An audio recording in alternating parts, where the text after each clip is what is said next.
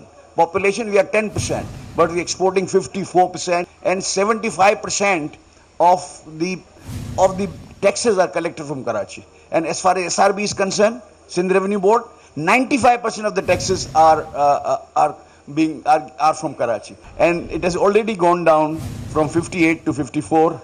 And I don't know what is it, but people that don't want Karachi to grow that fast. They're saying that you're growing too fast, so you should slow down. And to slowing down, the energy crisis has been created, or energy crisis is there. It is an international crisis, but I think for Karachi in particular, it is now in this summer season where we don't want gas at domestic and everywhere. We are closed since Monday morning, and there's no pressures of the gas, and they are not letting take RLNG.